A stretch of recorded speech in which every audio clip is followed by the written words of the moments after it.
riding on your parents' coattails at work, and now you're just a slacker, right? No kids either. Why don't you just let go of my child? How on earth did someone like you manage to get married? What kind of dirty tricks did you use? My mother-in-law and sister-in-law never took a liking to me. They always threw snide remarks my way and spread lies about me without any truth. It was truly exhausting. My name is Karen Williams. I'm 35 years old and my husband John is turning 37. We've been married for 7 years. Ever since my father passed away 6 years ago, we moved to a new home and have been living there with my mother, the three of us together. John is kind and he gets along well with my mother, making our home life peaceful and fulfilling. However, my career has had its ups and downs, causing me considerable stress until things settled down. After graduating from college, I worked at my father's company where he was the CEO. But after seriously considering my abilities, I decided it wasn't the right fit for me and switched jobs in the first year of marriage. It was a tough decision at the time. Looking back, I'm glad I made the change. I have 2 brothers, both of whom joined our father's company. Since my mother also worked there, it seemed only natural that I would too eventually. The company specialized in electrical engineering, which is why I pursued and completed my degree in that field before joining my father's business. Since my whole family worked in the same place, I never doubted that was where my future lay. When I first started, I faced gossip for sure. Rumors that I only got the job because of my father. It was expected but still hurtful. Once my colleagues knew I was the CEO's daughter, there was a palpable distance and I felt excluded. No matter how hard I worked, it was always seen as riding on my parents' coattails, which was frustrating. My brothers faced the same talk but proved themselves through their abilities, so I was determined not to be left behind. I worked hard to prove them all wrong and gradually climbed the ladder of success. My boss, who evaluates our work performance, didn't go easy on me, even though I am the CEO's daughter. It seemed to me he was actually stricter with me than with the average person. This meant that my promotion was purely due to my efforts, and it felt great to be recognized. But even that achievement was tarnished when people said it was because of favoritism, which really got me down. 3 years after joining the company, I met my husband. As we grew closer, I became particularly disliked by the female staff.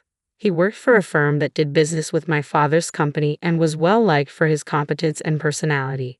His substantial income also made him quite a catch in the eyes of many women. I had met my husband before we saw each other at work. I used to see him often at the bookstore and the library I frequently visit.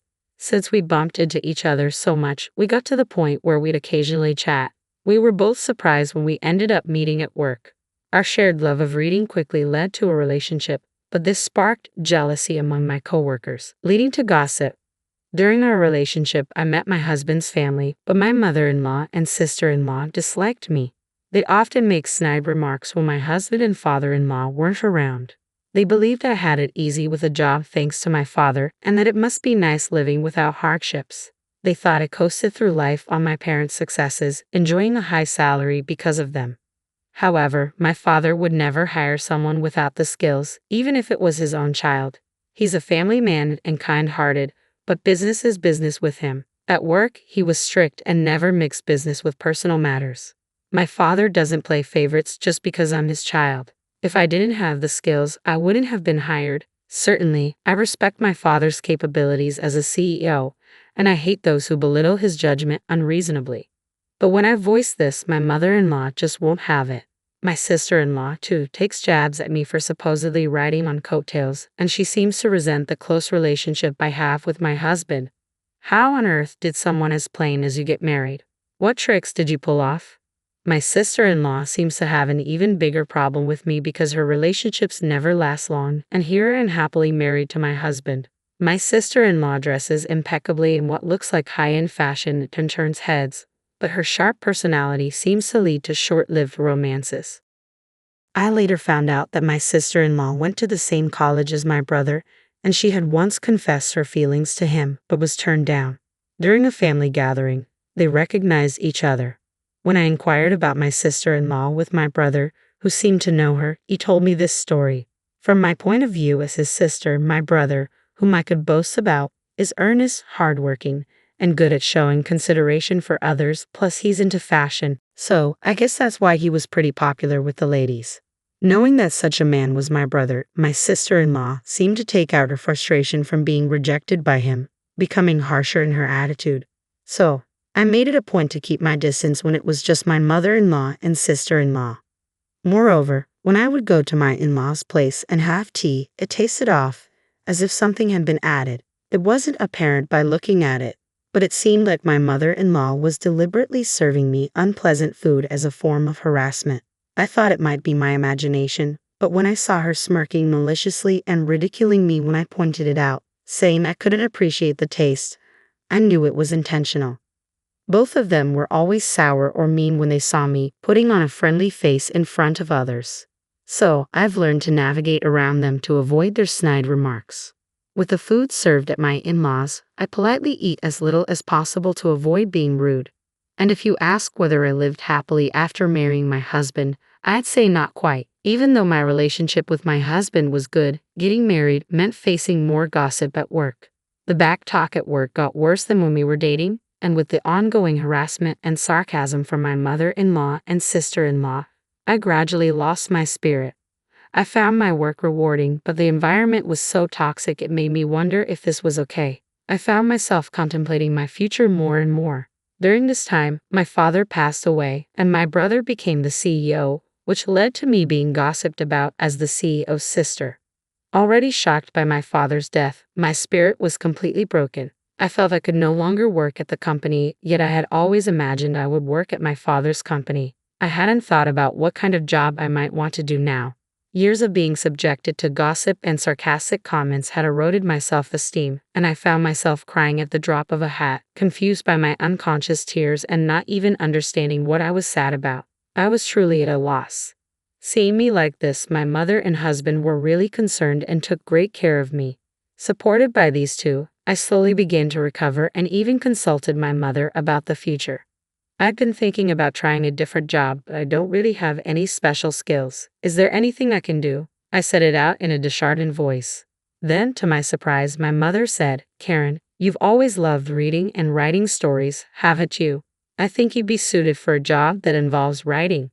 Her words jogged my memory. It was true. I've always been an avid reader, and I was better at liberal arts subjects in school. I was part of the literature club, enjoyed writing novels and poems, and was active and happy. I still love reading books to this day. Encouraged by my mother, I began considering a career in writing. Upon reflection, I realized that a career in electrical engineering just wasn't right for me. Ever since I was a student, my mother had always told me to choose a job I loved. But back then, I didn't see it. I guess my mother understood me better than I understood myself. So, I decided to make a fresh start and set my sights on becoming a novelist. I began working as one. However, being a beginner, it was tough to find work, and I was chipping away at my savings every day. I faced my computer continuously, writing.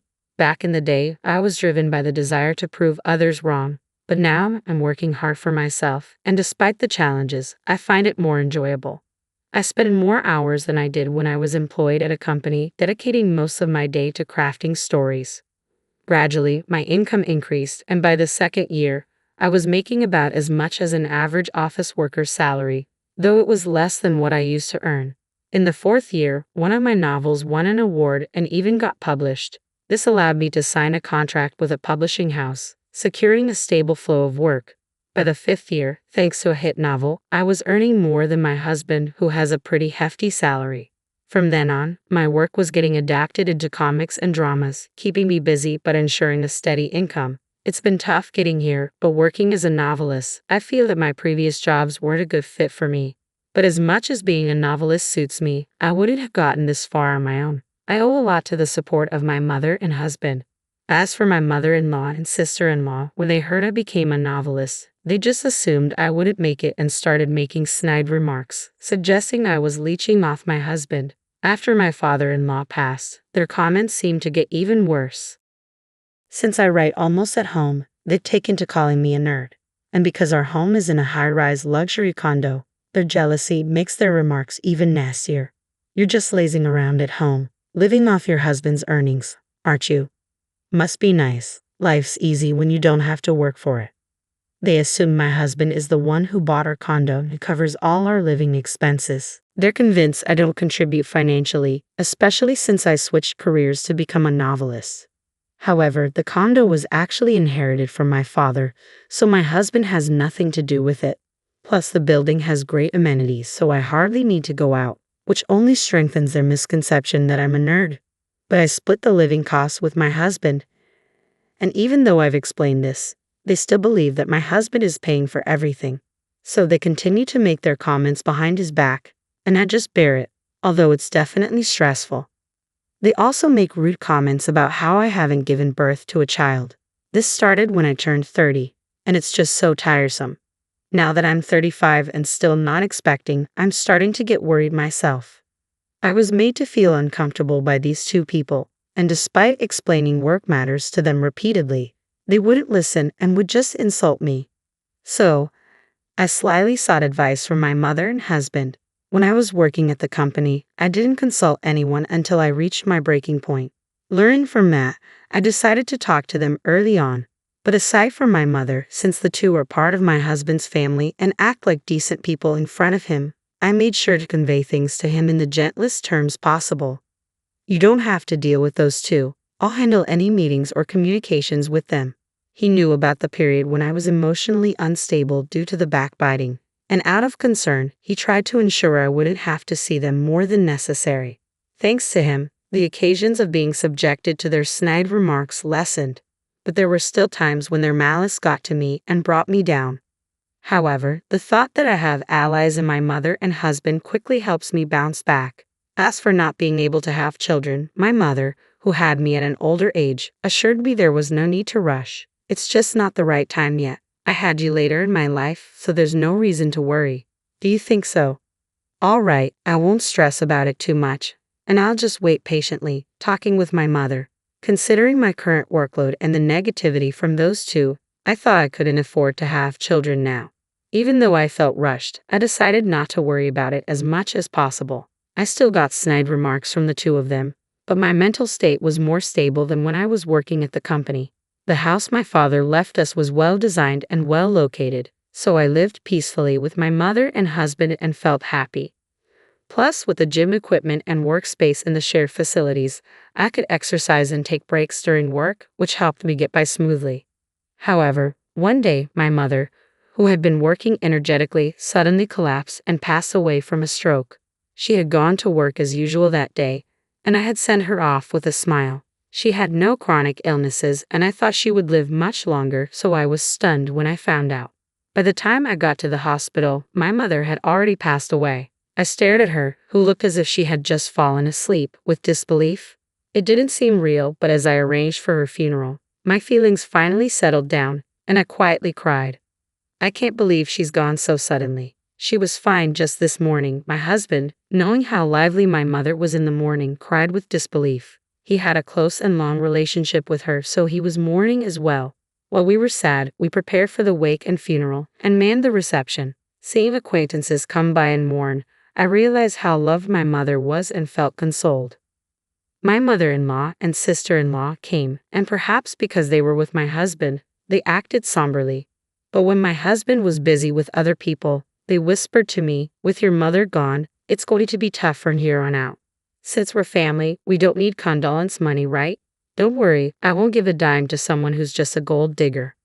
I was appalled by their insensitivity at such a time. They were stingy about the condolence money and even mocked me, saying I had been too dependent on my mother for my age. I was still in a state of shock and numbness after my mother's sudden passing, but I couldn't help but feel angry at the insensitivity of those two. Before I could respond, my husband came over, and the two of them quickly pretended to be sad and left. I was astonished at their audacity, but I decided to focus on mourning my mother rather than dwelling on their rudeness. Even after the funeral was over and I was back home, I was still overwhelmed with grief and felt listless. I sat down on the couch, still in a daze during the funeral preparations and the service itself. I was kept busy enough to somewhat distract myself from the sorrow. But once home, the memories of my mother came flooding back. Thinking of how vibrant she had been made me even more sorrowful, and the sense of loss was overwhelming.